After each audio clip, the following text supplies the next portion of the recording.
My name is Antonisha Jones, and this is my persuasive speech for Intro to Public Speaking Online. We all have experience with meeting someone new. We're a little uncomfortable at first because there's a lot about that person we don't know yet. And we might even have preconceived judgments about them based off something that someone else had said. But does that stop us from getting to know them? Hopefully not. You talk to them and you realize that there's a lot about each other that you have in common. And now you feel good because you didn't let those preconceived judgments get in the way of you making a new friend. Well, the approach to marijuana can be done in a similar fashion.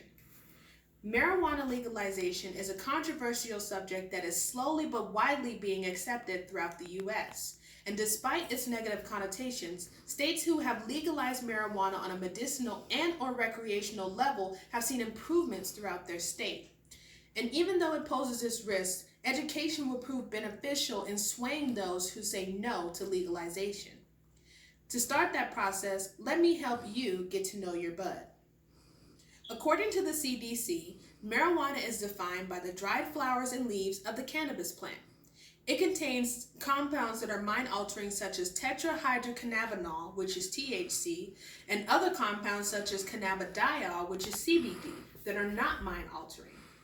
Marijuana is consumed in a number of different ways, more popularly by smoking, edibles, oils and waxes that are placed in teas, and topicals like soaps and lotions. When consumed, marijuana will interact with the endocannabinoid system, which contains CB1 receptors that control mood, appetite, and pain. Knowing how marijuana interacts with this system will prove crucial in helping people understand that there's a difference between CBD and THC. CBD will react weakly with those receptors, which means that marijuana products with a high concentration of CBD will leave the user feeling relaxed while not getting them high. And THC will make strong connections with those receptors, which means that marijuana products with a high concentration of THC will leave the user high while feeling exaggerated senses of pleasure. Because of this, CBD will be used to treat patients with anxiety because it will leave them relaxed without feeling the high. And THC will actually aggravate their anxiety symptoms. And THC will be used in patients with eating disorders because it increases their appetite while having them feel pleasure in what they're eating. Now that you know a little bit about marijuana, we can talk about how legalization can be beneficial. From a medicinal standpoint, there's a medical marijuana that is known to reduce the number of seizures in patients suffering from epilepsy. This, formerly known as hippie's disappointment, because of its high concentration of CBD and less than 3% concentration of THC. It is now known as Charlotte's Web because of a little girl who suffers seizures every day. Her parents had exhausted all of their options through medical doctors, medications, and change in diet. And for their last resort, they chose medical marijuana. Those results proved astounding. So Charlotte had went from 300 seizures a day to just 1 seizure a week.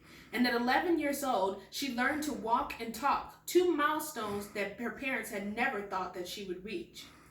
Because of her success stories, many families have had to uproot from their home state just to move to Colorado, where this strain is only available. But if it were illegal in their state, they would not have to use that money that is already on top of their medical bills for their children to move from their home state. But even with a success story like this, many people still have concerns for the side effects of marijuana.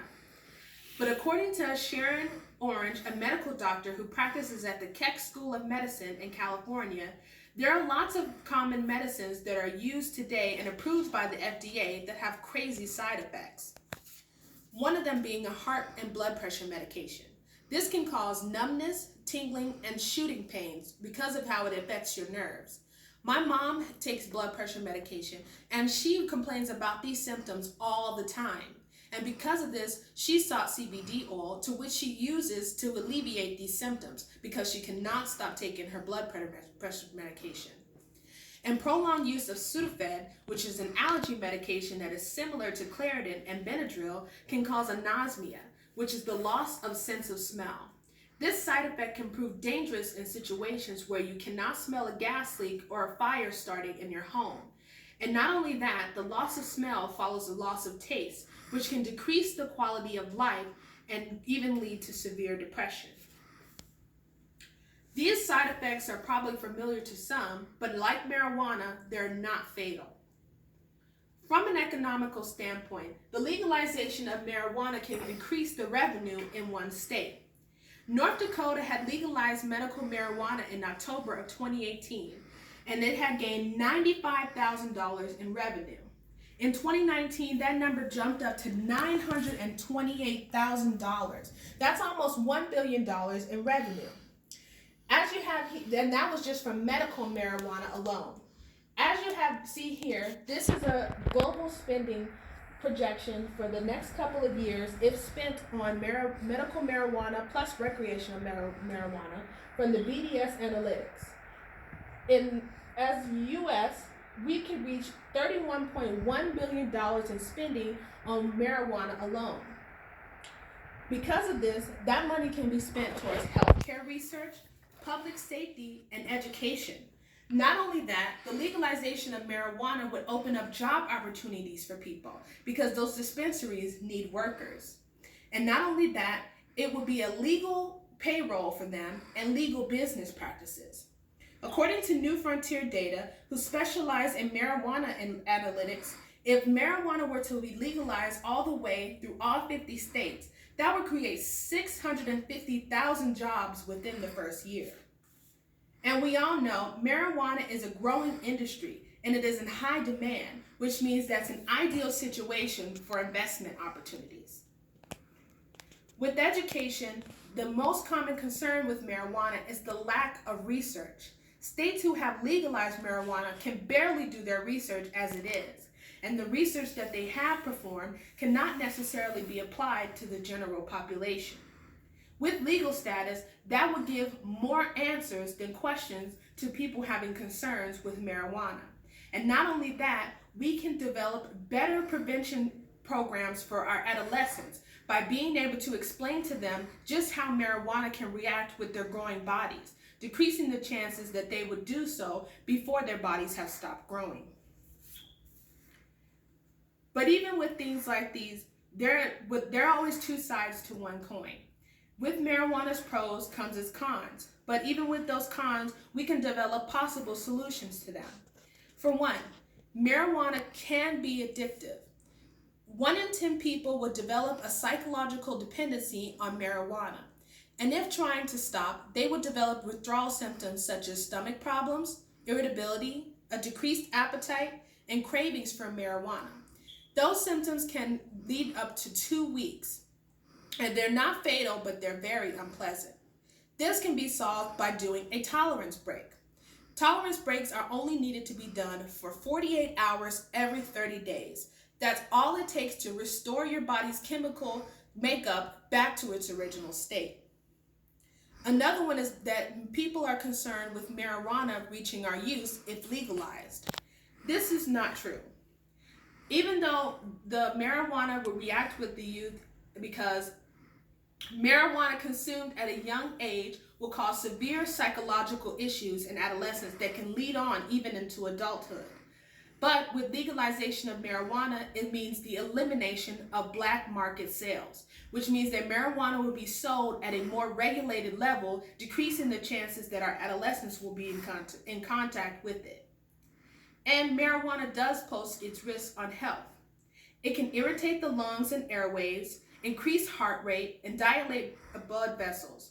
But with more research on marijuana, we can find safer alternatives of consumption through finding out how it works and reacts with our bodies unique to each person.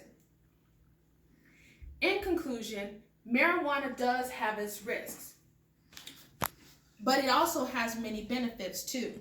But education will prove important in finding those risks and finding out the answers to them.